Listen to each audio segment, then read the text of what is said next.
সকলোকে মোৰ এটা নতুন ভিডিঅ'লৈ স্বাগতম জনাইছোঁ আৰু আজি বনাম চুজিৰ লাডু মিঠৈ আৰু নাৰিকলৰে।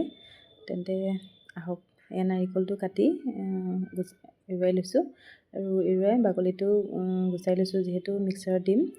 এয়া মোৰ মিক্সাৰত দিয়া হৈ গ'ল। তাৰপিছতে মিঠৈৰে বনাম। সেয়া মিঠৈ মই কাটি ল'লোঁ। এইফালে মই কেৰাহীখন গৰম কৰি ঘি দিলোঁ তাতে, আৰু বাদাম কেইটামান ভাজি ল'লোঁ।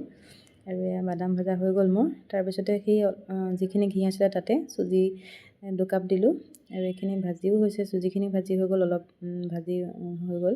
তাৰপিছতে দিলোঁ নাৰিকলখিনি অলপ সময় ভাজি, তাৰপিছতে মিঠৈখিনি দিলোঁ, আৰু মিঠৈখিনি দি অকণমান সময় ভাজি তাৰপিছতে চুজিখিনি দিলোঁ। আৰু এতিয়া চুজিখিনি দিয়াৰ পিছত অকণমান ঘি দিলোঁ। ঘি দি পেলাই আকৌ ভাজি আছোঁ, ভাজি তাৰপিছতে দিম কাজুকেইটা, আৰু এয়া কাজু দিয়া হৈ গ'ল মোৰ। এয়া লাডু বনাবলৈ হৈ গ'ল। এয়া এটা এটাকৈ লাডু বনাইছোঁ। লাডুটো বনাওঁতে মই এটা কাজু ওপৰত এনেকৈ দিছোঁ, দেখিবলৈ ভাল লাগক বুলি। আৰু এয়া মোৰ লাডু হৈ গ'ল। শেষত ভিডিঅ'টো চাই কেনেকুৱা পালে জনাবলৈ নাপাহৰিব।